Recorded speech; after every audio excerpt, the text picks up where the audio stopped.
Hello friend, आज के कहानी का नाम है तोतली बहू। नैनीताल में एक प्रयाग नाम का आदमी रहता था, जो कि एक पुलिस वाला था।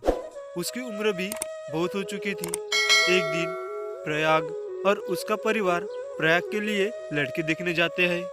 वह लोग वहाँ कुछ देर बैठते हैं कि लड़की सच कर उसके सामने आती है।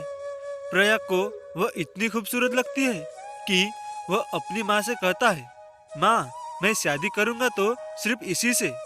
मुझे यह पसंद है और मुझे इससे कुछ पूछना भी नहीं है। आप लोगों को कुछ पूछना है तो पूछ सकते हैं। लड़की का नाम कोयल होता है और उसकी भी शादी नहीं हो रही थी। लड़की वाले मान जाते हैं और प्रयाग की माँ भी कहती है, जब मुझे लड़की पसंद है तो हम क्या कर सकते हैं। कुछ दिन बाद माता पिता को प्रयाग और कोयल की धूमधाम से शादी कर देते हैं। शाम को जब वे घर आते हैं तो सब थके होते हैं और सब सो जाते हैं। अगले दिन प्रयाग कोयल से पूछता है, तुम अपने माता पिता का घर छोड़कर पहली बार किसी दूसरे के घर में रहने आई हो, तो तुम्हें यह अजीब तो नहीं लग रहा है ना। कोयल तोतली होती है और तोतला के बोलती है, जी नहीं, मुझे तो यह पल अपने घर का जैसा ही लग रहा है।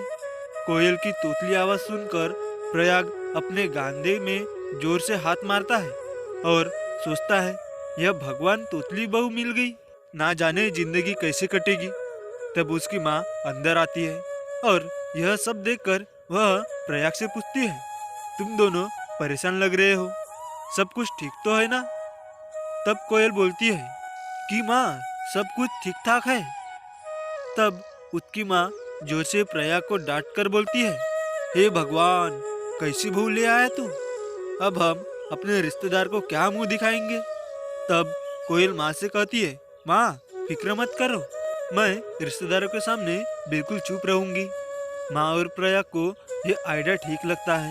एक दिन प्रयाग और कोयल प्रयाग के दोस्त के घर डिनर करने के लिए जाते हैं। डिनर करते समय दोस्त की पत्नी कोयल से बहुत सारे सवाल पूछती है। प्रयाग सबके जवाब दे रहा होता है। तब यह सुनकर दोस्त की बीवी मजाक में बोलती है, मैंने तो भाभी की आवाज सुनी ही नहीं, सब जवाब तो तुम ही दे रहे हो, कहीं भाभी गूंगी तो नहीं है। यह सुनकर प्रयाग बोलता है, अरे भाभी, भला कोयल भी कभी गूंगी हो सकती है क्या।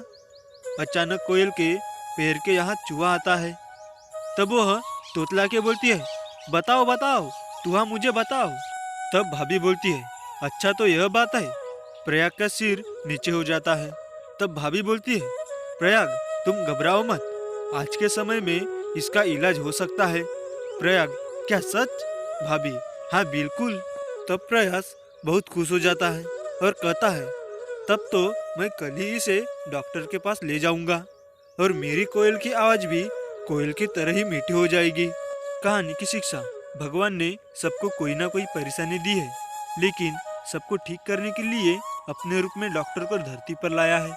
और कहानी अच्छी लगी हो तो लाइक शेयर करें और चैनल पर नहीं हो तो चैनल को सब्सक्राइब करें। Thank you.